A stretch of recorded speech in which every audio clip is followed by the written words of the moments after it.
네, 우리 지난 토요일 날 우리가 함께 나눈 말씀은 이 기브온 사람들이 이제 이스라엘 그 군사들이 얼마나 강한가, 그 뒤에 또 여호와라고 하는 신이 있어 정말 대적할 수 없다라고 하는 판단이 서게 된 것이죠. 그래서 이렇게 죽기보다는 우리가 그들을 속여서라도 화친 조약을 맺자. 그래서 여러 가지 많은 것들을 또한 준비하면서 가서 이 화친을 또 이렇게 제안을 합니다. 하나님한테 여쭙고 또 하나님 앞에 정말 이것을 맺어도 되겠습니까? 라고 하나님 앞에 그 아뢰지 못하는 그 실수를 이스라엘 또 여호수아가 범하게 되지요. 그래서 이제 속임을 당하고 이렇게 화친을 맺게 됩니다. 볼 때 이스라엘이 잘못하긴 했지만, 그러나 기브온 사람으로 봐서는 비록 그들을 이스라엘 속였다고 할지라도 생명을 살릴 수 있었기 때문에 정말 잘했던 것이 아니겠느냐, 참 꾀를 내어서 이렇게 목숨을 구하는 것이 죽는 것보다 낫다라고 그렇게 생각이 듭니다. 그러나 또 그들이 이스라엘의 이 연합 어떤 동맹이나 같은 어떤 이퀄한 같은 평등한 동맹이 아니라 이제 종이 되는 그러한 조약을 맺게 되었다고 하는 것이죠. 그래서 이 기브온의 그 족속이 이스라엘의 이제 종이 되었습니다. 그런데 그것으로 인해서 모든 것이 다 끝난 것이 아니죠. 이 기브온 사람이 화친 조약을 맺고 그들의 종이 됨으로 인하여서 분노와 미움을 사게 된 그 대상이 있다고 하는 것입니다. 그들은 그 가나안 족속들로서, 특별히 이 남방 쪽에 있는 이 부족 국가들로서 함께 같이 동맹을 맺었는데, 화친 조약을 이스라엘과 맺음으로 인해서 이제 그 동맹이 깨어졌다고 하는 것이죠. 그것에 분노했습니다. 한마디로 말하면 이제 배신을 했다는 겁니다. 그래서 이제 연합군을 이제 형성을 해서 이 남방의 그 부족들이 이제 기브온을 쳐들어오게 된다고 하는 것이죠. 우리 1절 말씀 보게 되면, 그때 여호수아가 아이를 빼앗아 다 진멸해 버리고 맙니다. 그리고 여리고성에 대한 모든 승리, 그리고 그 여리고성의 그 함락 뿐만 아니라 기브온의 온 주민이 이스라엘과 화친하여 그 중에 있다함을 누가 들었다고요? 예루살렘 왕 아도니세덱이 들었다는 것입니다. 그게 크게 이제 두려워하죠. 2절에 보게 되면 크게 두려워했다라고 기록하고 있는데, 이제 기브온이 화친 조약을 맺고 그 성을 활짝 열어서 이스라엘 맞이하고 이제 종이 되었기 때문에 그 다음 목표 대상은, 이제 공격의 대상은 바로 이 예루살렘이었다고 하는 것이죠. 여부수족입니다. 그것을 듣고는 이제 모든 소식을 들었습니다. 여리고성에 대한 것, 그리고 아이성의 그 패배, 이 기브온의 화친. 이제 다음 차례인데, 아니 기브온이 한 번도 싸우지 아니하고 이렇게 화친 조약을 맺어서 이제 종이 되었다고 하는 것, 그것을 이제 배신감이 로 인하여서 이제 분노하고 또한 화가 날 수밖에 없었다고 하는 것이죠. 그뿐만이 아닙니다.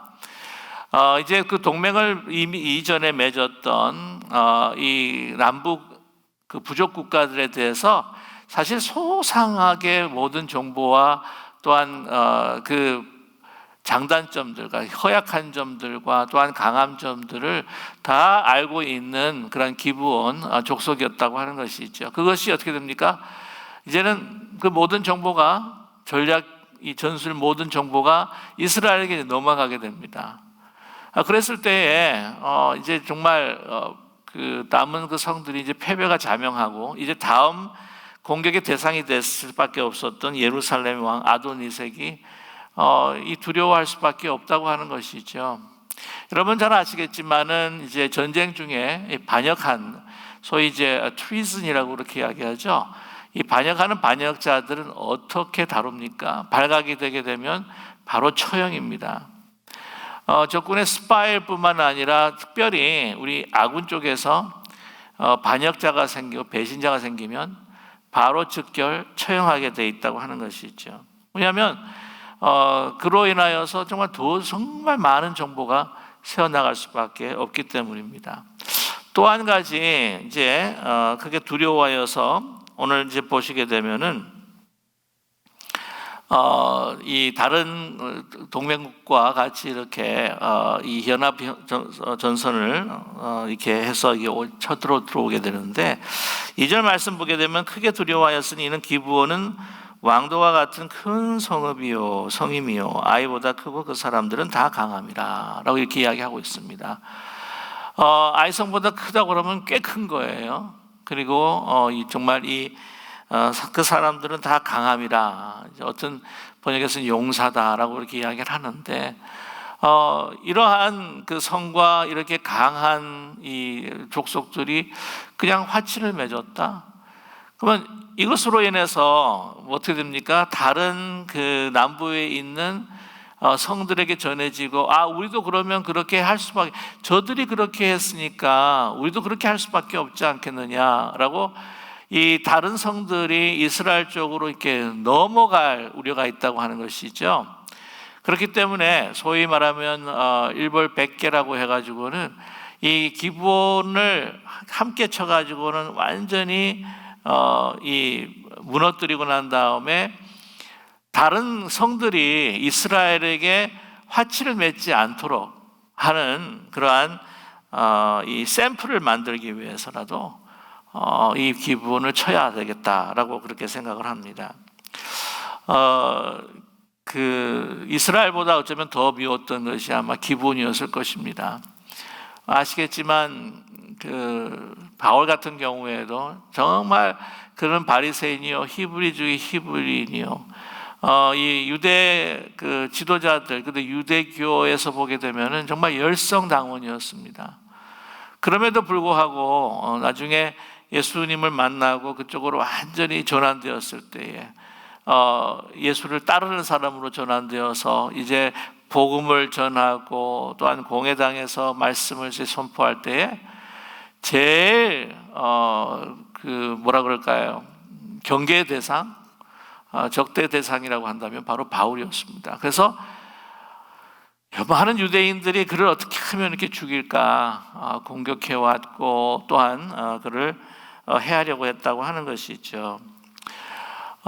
오늘 이 말씀을 통해서 우리가 또 한 가지 깨달을 수가 있는 것은 이제 기브온이 이제 화치를 맺고 이스라엘의 이제 종이 이제 되었는데 그럴수록 이것을 영적인 우리 세계로 봤을 때에 우리가 하나님 편으로 이게 들어왔을 때에 이 우리 삶이라고 하는 것이 그렇게 평탄한 게 아니다라고 하는 것이죠. 맨 처음에 이제 초신자들 보게 되면 초신자 되시는 분들이 이제 예수님을 모르고 있다가 예수님을 알고 만나서 믿음을 가지고 믿음의 생활 할 때에 잘 되는 분도 계시긴 해요. 하나님께서 그 어린 믿음이 더 성장할 수 있도록 다 이렇게 축복해 주시고 모든 일들이 또 잘 되는 경우도 있습니다. 그래서 반면에 보면 다른 종교나 또한 다른 어떤 그 역술에 깊이 빠져 있던 사람들이 주님 앞에 이제 돌아왔을 때에 그 삶이 그렇게 평탄하지 않은 것을 제가 가끔 보게 됩니다. 저 목회할 때에 한 분이 한국에서 아주 불교에 또한 굉장히 헌신되어 있었고 또 아내 되시는 분들은 이 전통춤이라고 해가지고는 이제 소위 말하면 그 전통춤 가운데서도요 여러 이제 춤들이 있습니다. 뭐 승무도 있겠고 또한 이 그 무당이 추는 그 춤들도 있고 하기 때문에 그런 춤들을 이렇게 추시는 분이셨어요. 한국에서도 이제 그 큰 절을 또 짓기도 하고. 이민을 이제 오셨는데 저희 교회에 이제 출석하셔서 신방 가느라고 이제 신방을 한번 가본 적이 있습니다. 근데 보통 이민을 오시게 되면은 또 외롭고 하니까 이제 교회라는 것이 어떤 곳인가. 또 한국에서도 이제 꼭 이민 가게 되면 한번 교회라는 한번 꼭 나가봐라 그런 이야기를 또 하시잖아요. 근데 이제 보면 불상이 있고 또 이상한 이제 보통 보면은 이 전통적인 어떤 미신적 그 상들이 막 있고 그래요. 근데 나중에 예수님을 그분이 이제 영접을 한 겁니다. 영접을 해가지고 난 다음에 그 안에 있던 모든 불상들을 치우고 좀 비기독교적인 부분들을 다 그냥 깨끗이 이제 청산을 하신 거예요. 그래서 신앙생활을 정말 열심히 말씀을 열심히 공부하고 또한 있는데 갑자기 막 눌리는 겁니다. 막 영적으로 막 눌리면서 막 죽고 싶은 생각, 막 우울증이 막 생각 상상치도 않았던 막 우울증이 확 하고 그냥 자기를 덮치는 거예요. 그게 영적인 전쟁인 거예요. 근데 나중에 이것을 시간이 지나면서 정말 믿음으로 극복하면서 잘 이기셨던 분이 계십니다.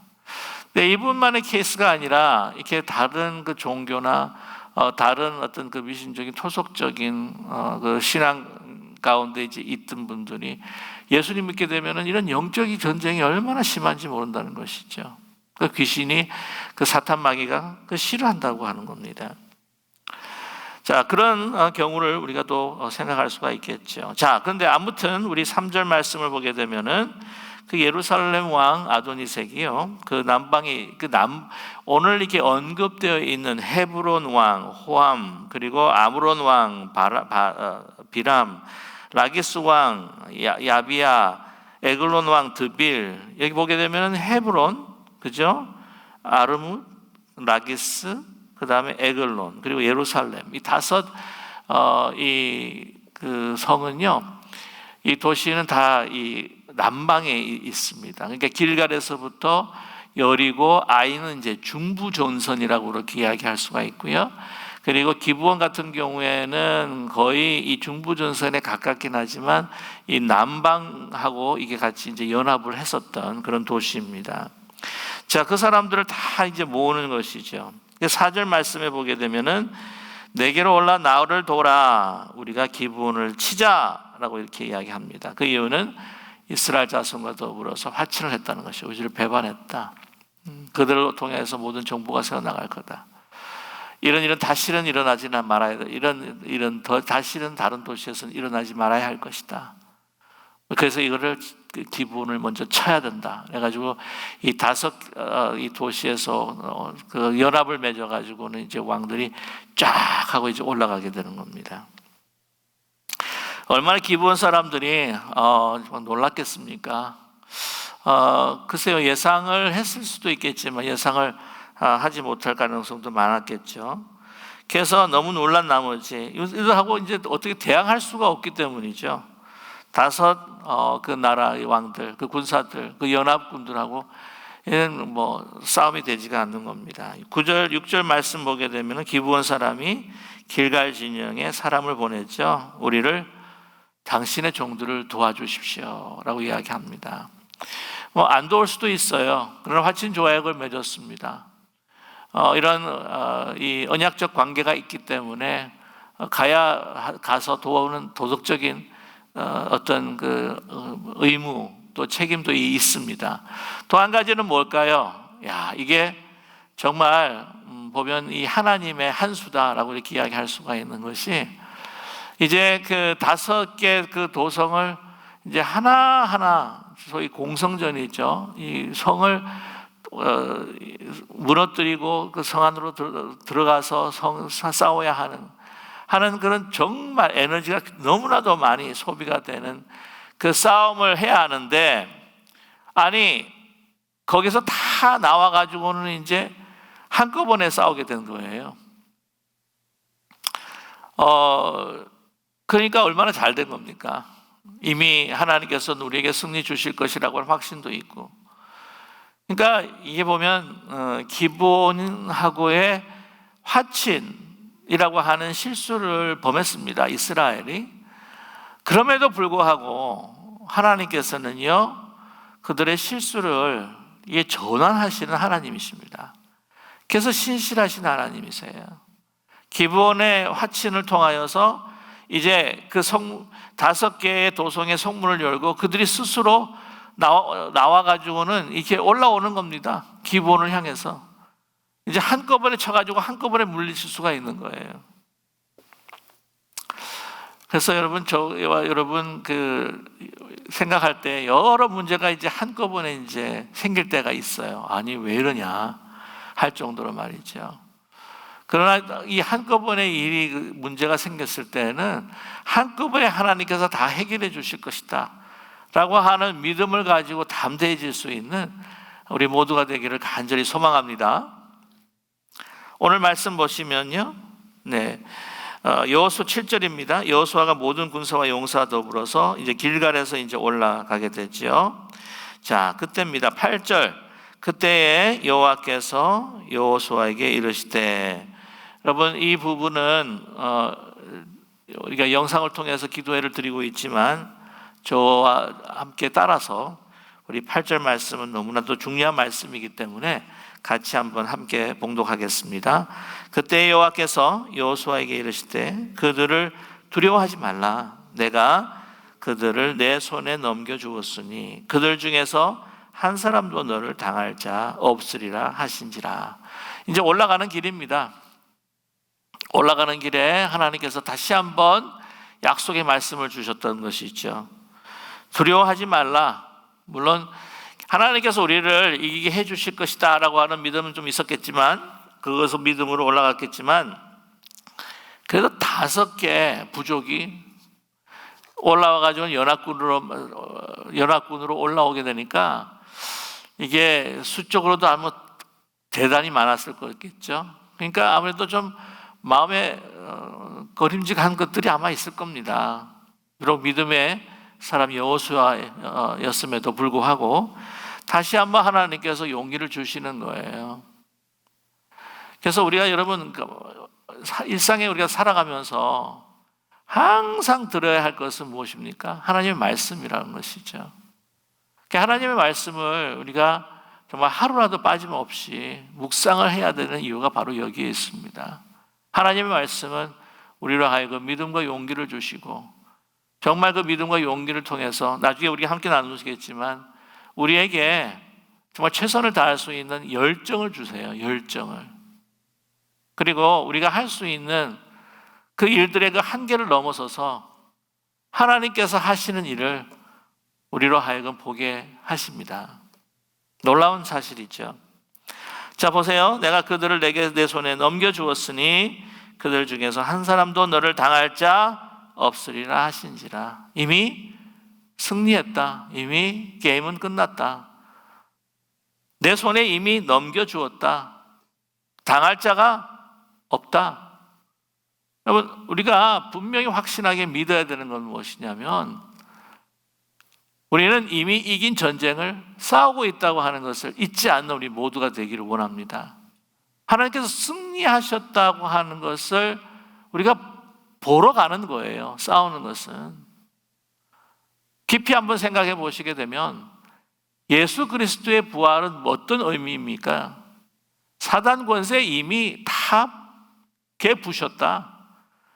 예수님께서 이 사단의 권세를 이기시고 이미 승리하셨다.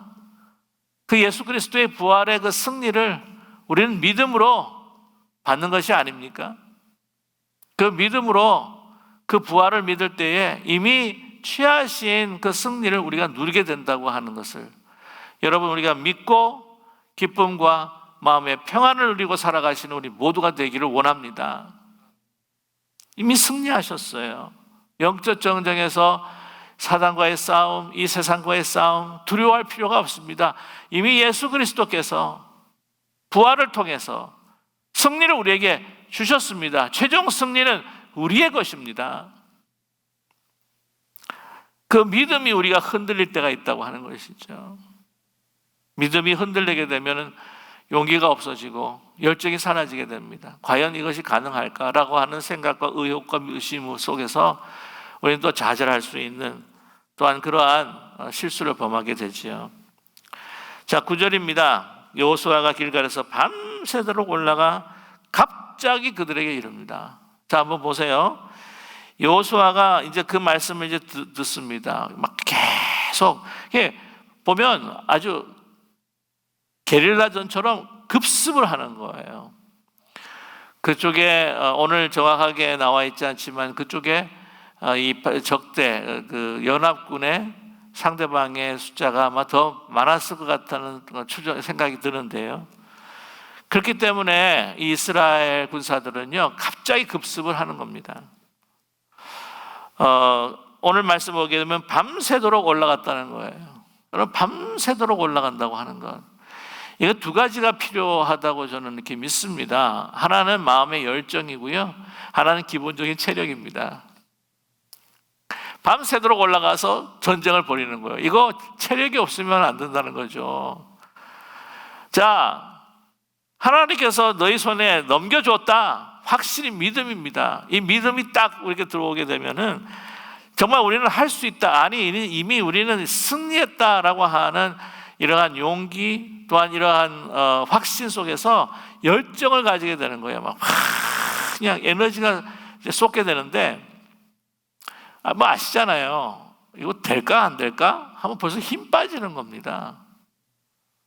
자, 그런데 할 수 있다 해가지고는 일단 열정으로 나가는데, 여러분, 그래도 우리가 잊지 말아야 할 것이 있어요. 우리가 사람이기 때문에 이 기본적인 어떤 체력은요 있어야 된다고 하는 겁니다. 한 그 길갈에서 기브온까지 한 40km 정도 된다고 하는 거죠. 40km 정도면은 뭐 한 35마일 정도가 되나요? 밤새도록 이제 올라가는 겁니다. 그래서 갑자기 이제 게릴라 전술을 펴는 거죠. 그러니까 그런 체력이 필요합니다. 한마디로 훈련을 계속해서 했다고 하는 거죠. 여러분 아시겠지만 이제 군대를 보게 되면은 그 훈련 그 2시간의 전쟁에서 이기기 위해서는 2000시간의 적어도 2000시간의 훈련이 필요하다라고 그렇게 이야기하지 않습니까? 그러니까 이미 이스라엘 군사들은요 하나님의 주시는 그 믿음과 확신을 가지고 나아갔지만 이미 열심히 훈련을 했다고 하는 것을 우리가 짐작할 수가 있다고 하는 거예요. 저는 그리스도인들이 세상 사람들에게 듣지 말아야 할 여러 가지 이야기가 있는데, 뭐 정직하지 못하다, 이건 절 안 되죠. 또 한 가지가 뭐냐면은 게으르다라고 하는 이야기는 듣지 말아야 할 것입니다. 가끔 우리 대학에서도 이제 교수님들 가운데서 이 기독교에 대해서 참 이렇게 좀 좋은 시각을 갖고 있지 않는 분들이 가끔 그런 언급을 해요. 그리스도인들이 게으르다는 거예요. 뭐가 게으르다 그러냐면 뭐 이렇게 노력도 하지 않고 기도하면 뭐가 다 이루어질 것처럼 그렇게 생각하는 사람이 있지 않냐는 거예요. 기도도 열심히, 삶도 열심히 그렇게 살 때에 하나님께서 우리의 가지고 있는 능력보다도 더 크고 놀라우신 일들을 하실 수 있다. 저는 그렇게 믿습니다. 왜 그런 생각이 들어요? 좀 게을리 공부해도, 공부라는 면에서 보게 되면 좀 게을리 공부해도 기도해가지고는 성적 잘 받아야지라고 하는 조금이라도 마음이 있는 것이 뭐 있다는 거죠. 그러나 최선을 다해서 공부를 하면서 열심히 기도하고, 그래서 여러분 우리 그리스도인들이 정말 은혜로워야 되지만 우리가 참 은혜로워야죠. 그리고 또 정직해야 되죠. 뿐만 아니라 정말 열심히 게으르지 않고 열심히 정말 살아가는 그 아름다운 모습들을 열정적으로 살아갈 수 있는 아름다운 모습들을 이 세상에 보여줄 수 있는 우리 모두가 되기를 원합니다. 우리 기쁜 우리 교회 우리 성도님들은요 정말 우리 또 특별히 어르신들 같은 경우에는 얼마나 열심히 사시는지 모릅니다. 정말 열심히, 또한 젊었을 때도 열심히 사신 분들, 아직도 뭐 나이가 드셨는데도 그냥 열심히 이렇게 사시는 분들이어서 참 좋습니다. 자, 아무튼 그래서 10절이죠. 여호와께서 그들을 이스라엘 앞에서 패하게 하셨습니다. 그래서 막 이제 기본에서부터 이제 막 그들을 무찌르기 시작을 하는 거예요. 오늘 말씀 보면은 이제 벳호론 올라가는 비탈을 추격하여서 아세와 막게다까지 막 이른다고 하는데 이 정도 이 짧은 거리가 아닙니다. 이것도 한 30km 정도 된다고 그렇게 기록을 하고 있는데요. 자, 11절 말씀을 보게 되면은 이제 놀라운 기적과 같은 일이 일어나죠. 이 벳호론 비탈에 내려갈 때에 여호와께서 어떻게 하십니까? 하늘에서 우박을 이렇게 덩이를 내립니다. 이 팔레스타인 경우 같은 경우에는 뭐 우박이 잘 내리지 않는 그런 날씨라고 그렇게 제가 알고 있는데, 근데 큰 우박덩이. 야, 근데 진짜 그 유튜브를 이제 한 번씩 보니까요, 우박덩이가 야구공만 한 개들이 있어요. 야구공만 한 개. 야, 그게 하늘에서 떨어져서 맞으면요, 진짜 즉사할 것 같아요. 왜? 이 조그마한 돌도 고층건물에서 떨어뜨리잖아요. 그 사람 맞으면 죽어요. 이 추락 속도나 이 속도, 가속도가 붙어가지고 더. 그렇기 때문에 오늘 말씀 보게 되면은 정말 가능하지 않습니까? 우박덩이를 내려오게 되면은 오늘 말씀 보게 되면은 그들이 죽었으니 이스라엘 조선의 칼에 죽은 자보다 우박에 죽은 자가 많았더라라고 이렇게 말씀하고 있습니다. 막 갑자기 들어닥치니까 이게 막 혼비백산해 가지고는 막 전열을 가다듬지 못하고 그냥 막 이제 도망해 가는데 정말 많은 숫자였을 거예요. 근데 막 하늘에서 우박이 내리면 뭐 한두 개가 내리겠습니까? 그 수많은 그 연합군이 그냥 죽어 나간다고 하는 것이죠.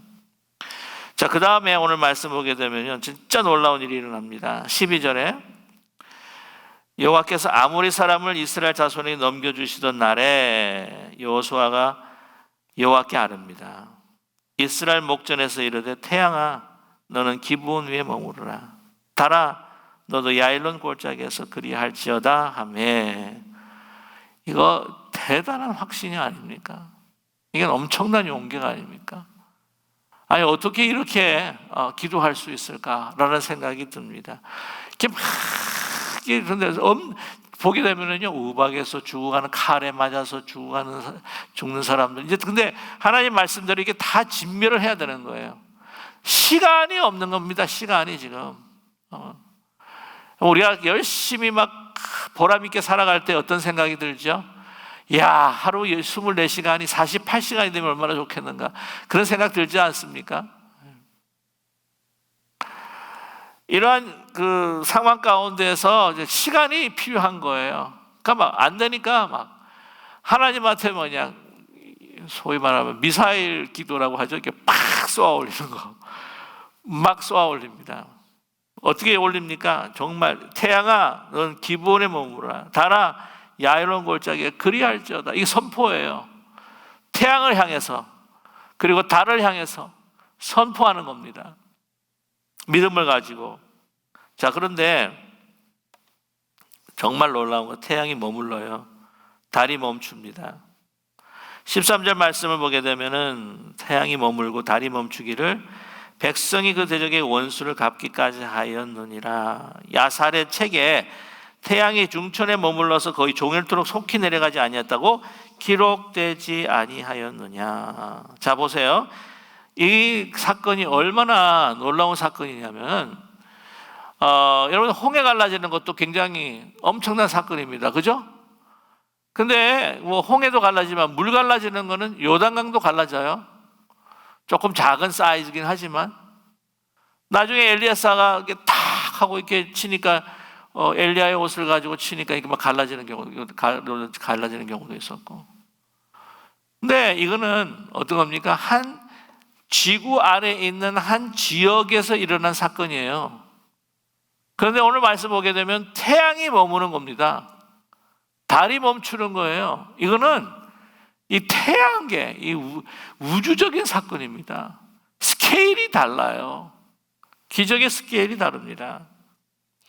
자, 그래서 뭐라고 했냐면은 14절 말씀에 여호와께서 사람의 목소리를 들으신 이 같은 날은 전에도 없었고 후에도 없었나니 이는 여호와께서 이스라엘을 위하여 싸우셨습니다. 이 같은 날은 전에도 없었고 어떻게 해요? 전무후무하다는 거죠. 지역적으로 뭐 바다가 갈라진다든지 물이 갈라진다든지 요단강이 갈라진다든지 하는데 이거는 뭐 전체가 그냥 전무후무한 일이라 라고 하는 전체가 멈췄다고 하는 겁니다.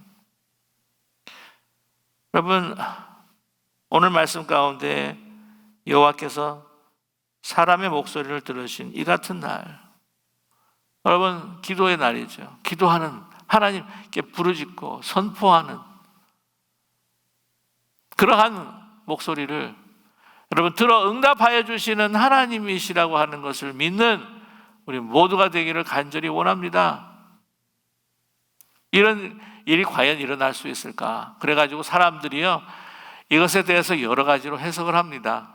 뭐 첫 번째, 굉장히 자유로운 신학 하시는 분들은 이거 신화다, 하나의 어떤 미스처럼 이건 말도 안 되는 이야기고요. 이제 두 번째가 뭐라고 이야기하냐면 이거는 일식이다. 뭐 그래서 가지고 뭐 이게 소위 말하면 달이 구름 태양을 가리는 그런 일식 현상일 거다. 근데 이게 지금 보게 되면은 뭐 그게 아니죠. 하루 이 태양을 만약에 가렸다고 할지라도 이게 하루가 가는 게 아닙니다. 연장된 하루라고 하는 놀라운 사건이죠. 근데 이제 연장된 이 하루라고 하는 거를 이제 과학적으로 이제 뭔가를 증명해 보기 위해서 여러분께서 혹시 이렇게 교회 생활하시면서 이 말씀을 이제 처음 들은 건 아니실 텐데, 제가 좀 젊었을 때도 이제 목사님들이 뭐라고 이제 이야기하냐면은 나사에서 계산을 해보니까 하루가 비더라 뭐 이런 이야기가 나온 게 있어요. 들어보셨는지 모르겠습니다. 근데 그게 소위 말하면 혹스예요. 이게 그런 나사에서 그렇게 발표한 적이 없다고 합니다. 그러니까 이게 일어난 사건을 과학적으로 뭔가를 이제 증명하기 위해서 이제 나사도 끌어오고 뭐 박사님 어떤 천체 물리학자도 끌어오고 하는데 그게 사실이 아니라는 거죠. 근데 이런 것이 뭐 이게 혹스라고 사실이 아닌 거에 날조라고 이렇게 알려지게 되면은요 이게 더 안 좋습니다, 사실은요. 그래서 어떤 분은 또 어떻게 이야기를 하냐면은 이거는 시적인 표현이다. 시적인 표현. 이게 태양을 은유화해 가지고는 태양이 이제 머물고 태양이 뭐 달려오고 보통 이제 드보라의 시 같은 경우에 봐도 뭐 이렇게 막 태양이 뭐 서서 이런 그런 천체에 대한 이 활동에 대한 것을 이야기를 하면서 하나님의 능력을 나타내는 시적 표현이다. 뭐 이렇게 이야기를 합니다. 저는 그것도 동의할 수가 없어요. 하나님은 전지전능하신 하나님이신 줄로 믿습니다. 요즘에 젊은 사람들이 좋아하는 뭐 어벤져라고 하는 그 명화가 있었는데요. 그게 이제 타임 트래블, 이제 시간 여행이라고 하는 것을 통해 가지고 막 이 영화가 이제 보여주는데 막 그 전에도 시간 여행이라는 것에 대해서 많은 사람들이 관심을 가지고 이제 있었죠. 근데 그 영화 때문에 이제 더 젊은 사람들한테 이제 시간 여행이라고 하는 어떤 상상을 집어넣어 줬는데, 여러분 아시겠지만은 뭐 아인슈타인의 그 상대성 원리, 그 특별 상대성 원리를 보게 되면은 그 빛보다도 빨리 가면 시간 여행을 할 수 있다고 하지 않습니까? 빛하고 빛 같은 속도로 가게 되면 이제 시간이 멈추게 되고요. 그런데 빛보다도 우리가 더 빨리 갈 수가 없다. 그런 것 때문에 이제 시간 여행이 안 된다라고 그렇게 이야기도 합니다만은 뭐 그렇기 때문에 이제 나중에 보면 이제 웜홀 그래가지고는 그 막 이렇게 시간을 그 공간과 시간을 갖다가 이제 통과하는 어떤 그 뭐 채널 같은 것들을 이야기하고 그러는데, 우리 인간의 상상과 어떤 물리학적인 어떤 그런 데이터를 가지고 어떤 이런 이야기들을 좀 해 나가는데, 하나님은 이 모든 것들을 초월하시는 하나님이세요. 다이멘션이 틀리는 겁니다. 3차원에 있는 사람과 2차원에 있는 그 존재와 3차원에 있는 존재가 한번 생각만 해보세요. 3차원에 있는 존재는 2차원 사람들이 살아가는 모든 그 시간과 공간을 보게 되면 이게 다 펼쳐져 있는 그림처럼 보인다니까요. 하나님께서 못하실 일이 없으신 하나님인 줄로 믿습니다. 죽은 자를 살리시고 천체를 올리시고. 여러분, 너무 놀라운 것은 그때 고대 당시에 그 태양과 달이라고 하는 것, 그것이 정말 신적인 존재요, 숭배의 대상이요, 특별히 이 애굽의 제대 강대국이었던 애굽이라고 하는 라신이라고 하는 것이 태양신이 아닙니까? 태양도 멈추고 달도 주물락 하시는 분이 누구시냐? 창조주 하나님이시라고 하는 거야. 하나님께서 정말 이렇게 하시면 코로나19도 확 하고 사라질 줄로 믿습니다. 그렇게 하시지 않는 하나님의 뜻이 어디 있는지 우리가 잘 모르겠지만, 정확하게 어느 정도 우리는 알 수 있지만 정확하게는 모르겠지만, 하나님은 모든 전지전능하신 하나님이신 줄 저희들은 믿습니다. 그리고 그 하나님께서 우리의 기도를 들어 응답하여 주시는 하나님이신 줄로 믿습니다.